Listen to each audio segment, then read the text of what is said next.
प्रिय छात्र एवं छात्राओं, आज मैं बात कर रहा हूं दलित विमर्श, जिसमें सामाजिक न्याय की पुनर्व्याख्या किया जाएगा।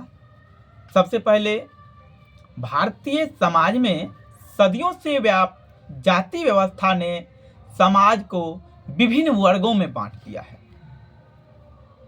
सदियों पहले से जाति व्यवस्था जो है समाज को भिन्न भिन्न वर्गों में बांट दिया गया है, जिसमें सबसे अधिक उपेक्षित अगर देखा जाए तो शोषित वर्ग ही रहा है। मनुष्य जो शोषित है उन्हीं को शोषण कर रहा है, शोषित ही शोषण का शिकार हो रहे हैं। दलित विमर्श केवल साहित्यिक मुहावरा नहीं बल्कि एक सामाजिक, राजनीतिक और सांस्कृतिक प्रतिरोध है जो दलितों के अस्तित्व की अस्मिता का अधिकार है। क्या दलित की अस्मिता नहीं है? उनका अधिकार नहीं है? जीने का हक नहीं है? इसकी पुनर्स्थापना के लिए निरंतर संघर्ष करते आ रहे हैं, जिनका मुख्य धारा के शास्त्रीय पुनर्वादी दृष्टिकोण को चुनौती देता है और हास्य के जीवन को साहित्य के केंद्र में लाता है। दलित विमर्श का उद्भव और विकास कैसे हुआ? अब दलित विमर्श की उद्भव की और विकास की मैं बात कर रहा हूं। दलित विमर्श का बीजारोपण उन सामाजिक आंदोलन में दिखाई देता है जिनकी अगुवाई महात्मा फूले, सावित्रीबाई फूले, पेरियर और विशेषतः मुख्य रूप से देखा जाए तो हमारे बाबा साहेब डॉक्टर भीमराव अंबेडकर की ही देन है।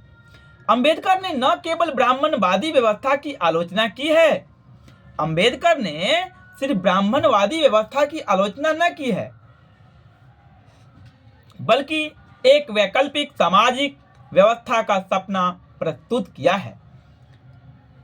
1970 की मैं बात करूं तो 1970 के दशक में महाराष्ट्र में दलित पैंथर आंदोलन के साथ दलित साहित्य ने सशक्त रूप में आकार लेना शुरू किया।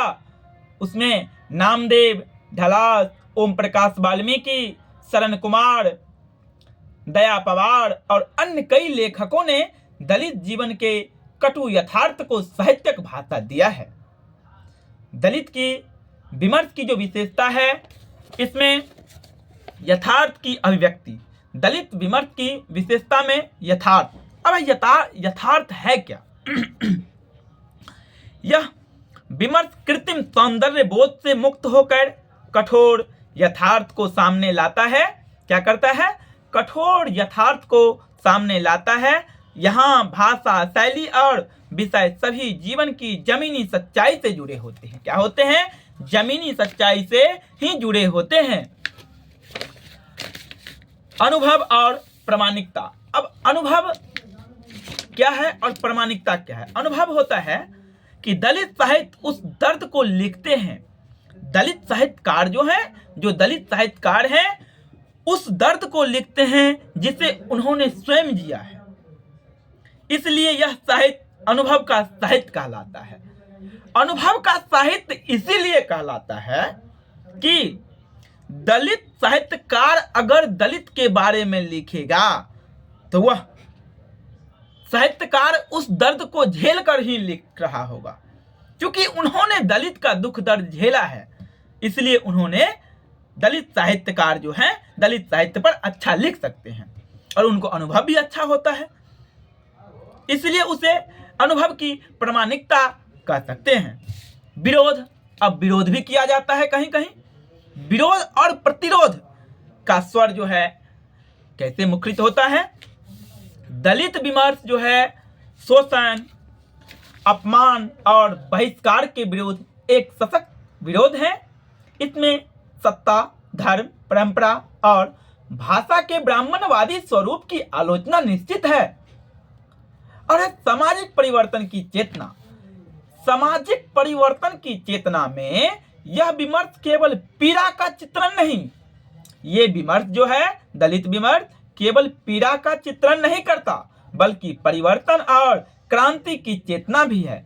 दलित विमर्श सिर्फ पीड़ा का परिवर्तन नहीं कर सकता, यह विमर्श एक क्रांति की चेतना भी है। समाज में एक क्रांति लाना है, जातिवाद को जड़ से मिटाना है। बाबा साहेब अम्बेडकर जी कहे हैं इस बात को। लेकिन अभी कुछ कुंठित वर्ग जो हैं इस चीज को सर के मुहाने पर चढ़ा करके रखे हुए हैं। क्या ये कब तक खत्म होगी?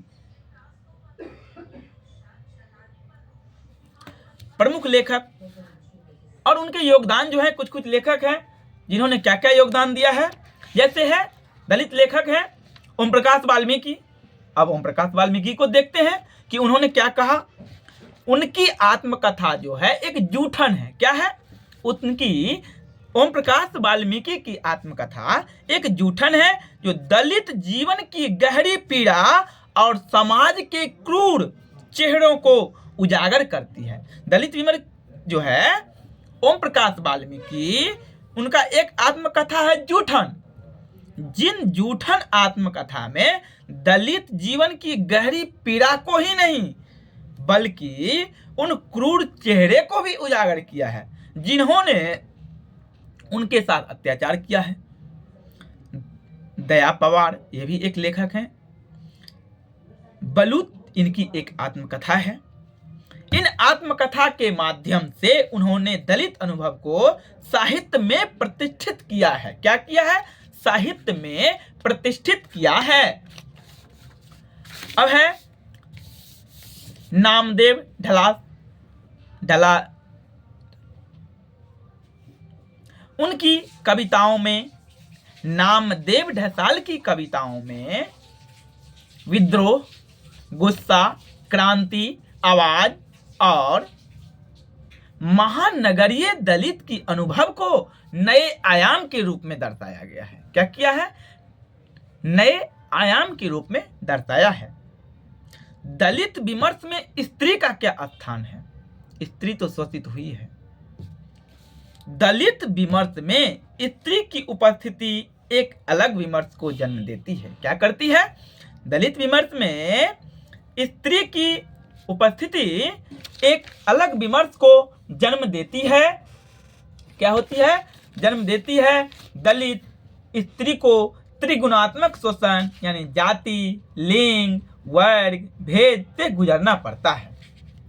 उर्मिला पवार की आयदान, उर्मिला पवार जो है उन्होंने आयदान लिखा है। उसमें बबीता राव, सिंधुताई आदि लेखिकाओं ने दलित स्त्री की अस्मिता और संघर्ष को स्वर दिया है, यानी उनकी बातों को स्थान दिया है।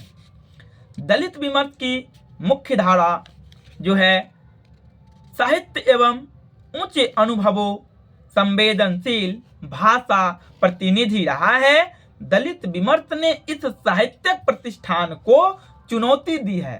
क्या किया है? चुनौती दी है। इसे कई बार क्रूर साहित्य कहकर खारिज करने की कोशिश हुई, लेकिन इनकी वैचारिक शक्ति और प्रामाणिक अनुभव ने इन्हें साहित्य में अस्थायी स्थान दिलाया।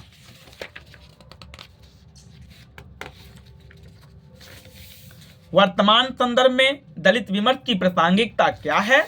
वर्तमान में आज भी भारत, यानी अभी के समय जो वर्तमान का समय चल रहा है, इस समय में आज भी भारत में जातिगत भेदभाव और हिंसा की घटनाएं होती रहती है।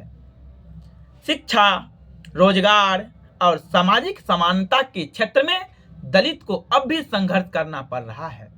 यानी आज के समय में भी दलित को संघर्ष करना पड़ रहा है, ये बात आपको मानना पड़ेगा।